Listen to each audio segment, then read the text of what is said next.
Hello, this is Doomferno and you're watching on First Look.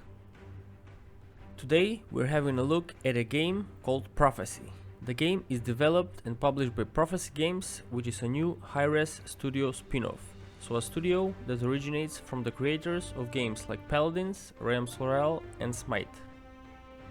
Prophecy is a mythological auto-battler. Now I know what you're thinking, but wait, this one is a little bit different. Like I said, a mythological auto-battler where you build a team of gods, demi-gods and mythical creatures to defeat your opposition in battle. It has a unique twist to the playstyle of the genre, so it's worth checking out. First, when you log into Prophecy, you will see this Learn Prophecy in 4 minutes tab that is basically a tab that takes you to a video that explains the basics, and a practice tab that is basically a short tutorial. After that, you have the casual mode, which is basically unranked mode, where you need to play 10 games to unlock ranked mode. And then you need to play 10 more games in ranked for calibration, and you also have a custom game tab. Now let's check all these tabs out to see how the game plays and why it is different than the other auto battlers. Here we have the leaders tab. Every player has a different leader in each match. Leaders have active abilities and passive ones that serve as a buff for the rest of your units. Sound the horns. There is battle to be met. Next we have the armory tab, where you will be able to change your avatar, title, board, banner, loading screen and a couple of other things. Next we have the compendium tab, where you can see all the units, all the items, all the traits and the references, so you can have a better understanding of the game.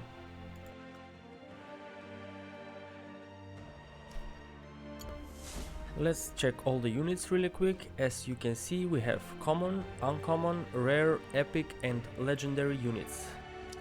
As they all belong to a certain mythology, some of them will look familiar, others you will learn about.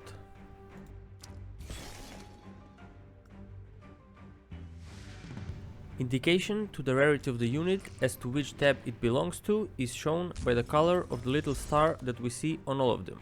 The uncommon units have a green star, the rare ones have a blue star, and so on. As for the group of the units, we have tanks, fighters, hunters, assassins, and mages.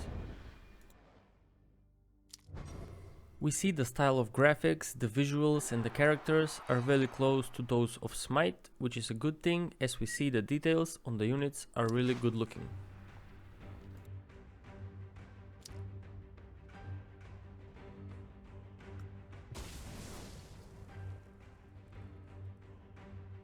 We see a lot of units, 10 units for each tab, which will only add to the diversity of each match that you play.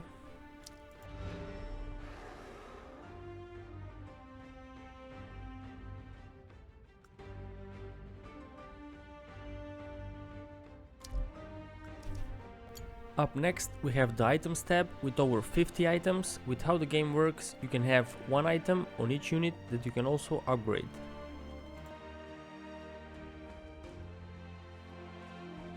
Next, the traits tab. There are 40 traits that you can combine, and this is how the game is unique. Traits act as a small buff that your units get, like mana regeneration, increased health pool, chance to block and a lot more.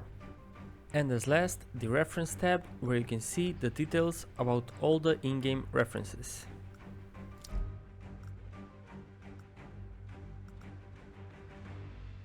First, you will play practice mode versus AI, so you can learn the basics of the game before you jump into casual mode. So let's see how that looks like. Here, to start off, we select a leader. Let's go with Poseidon.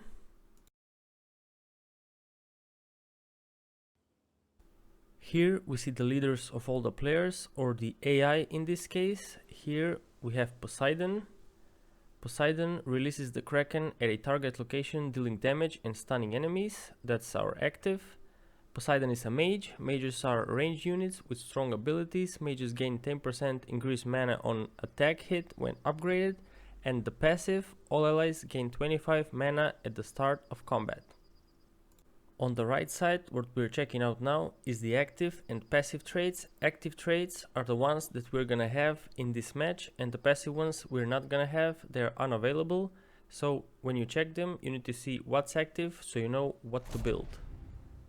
Then the match starts. What we see is 2 units, 1 item and 2 traits. This is how the user interface is gonna look like always. It tells us to buy a unit and place it on the board. We have a mage and a hunter. Let's go with the mage. Then we start with our first battle. Here we can see the map clearly. Very colorful, good looking. You can have a full air view, you can zoom in, zoom out. That's our active ability, Poseidon's Kraken.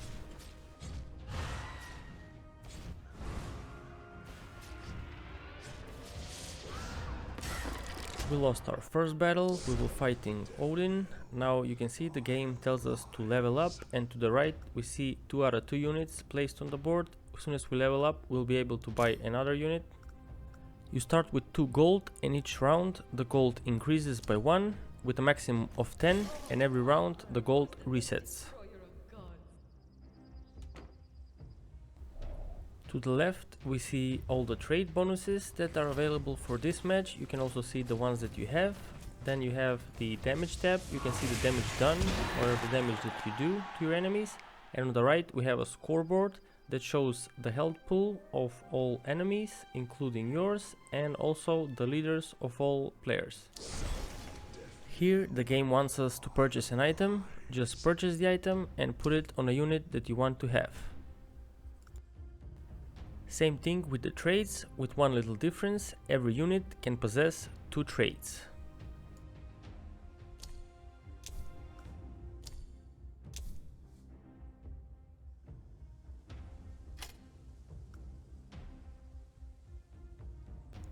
In order to upgrade a unit, you only need to purchase the same one, and it is upgraded. There is no stacking of units of the same level in order to upgrade to the next one.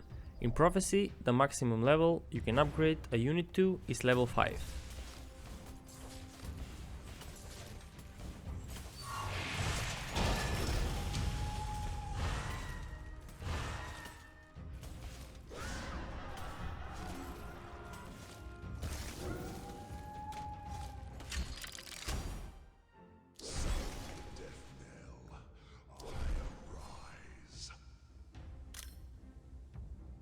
At the bottom of the screen you can see who your next opponent is and all the details about him. Which leader they have, which traits, what units, and even the items on the units.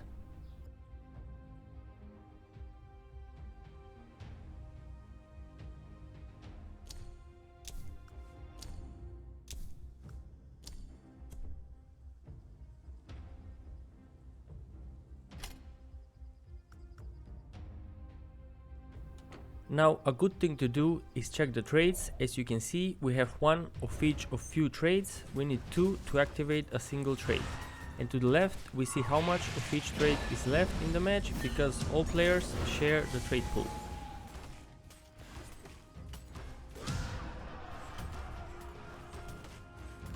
Here you can also see the stats of each unit, the traits and the item it has, and if you right click you can see the ability of each unit.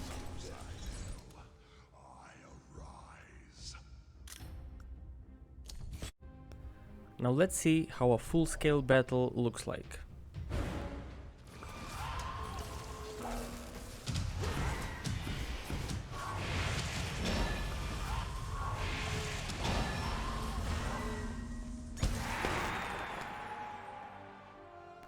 After you're done with the basics, you're ready to jump in the casual mode.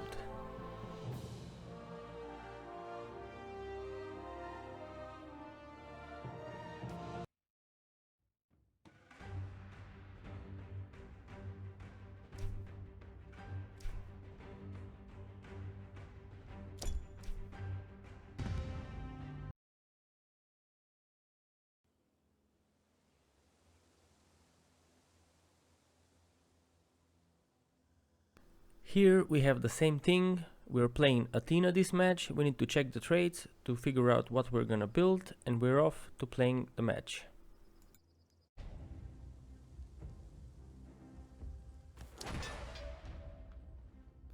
Considering the traits available for this match and the passive of Athena, which is a percentage healing of allied units, for this match I decided to play tanks and fighters combo. Now the beauty and uniqueness of Prophecy is that you don't need to match fighters with fighters to increase their strength. Instead, that is done by the trait system, so if a really strong hunter unit is available to you, you can pick it up and play it on your board without any disadvantages.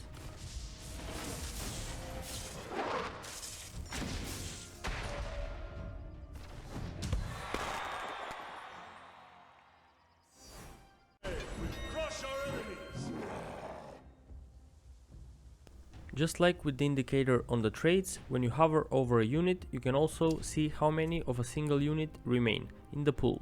For example, there are 8 Minotaurs left in the pool for this match. Knowing this allows you to decide whether you want to wait and upgrade the unit or if you want to swap it for another unit later on.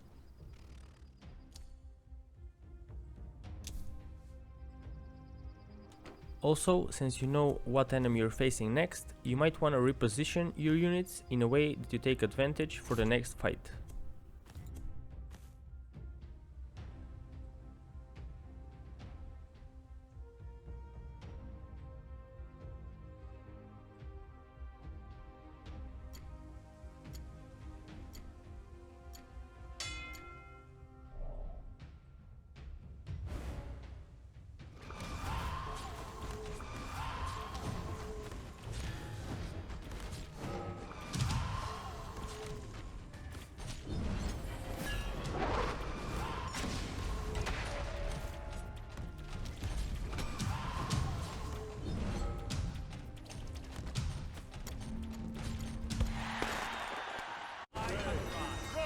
Now to see some late game full scale battles. As you can see in the traits tab, I have a 6-4-4-2 combo for this match.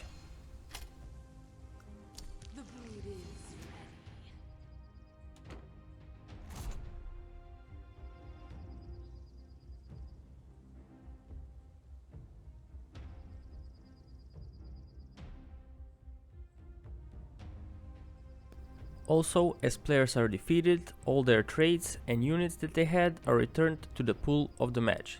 So in a way, you always want to have an eye on that to help you with your build.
Overall, Prophecy is a very fun game.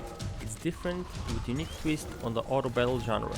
The game is free to play and it's definitely worth checking out. So if you're a fan of these kind of games, you need to definitely check it out.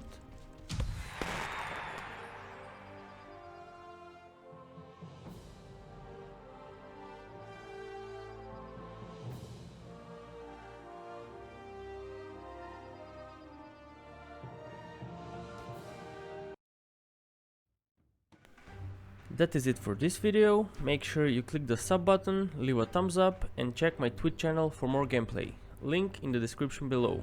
Have a good day, until next time.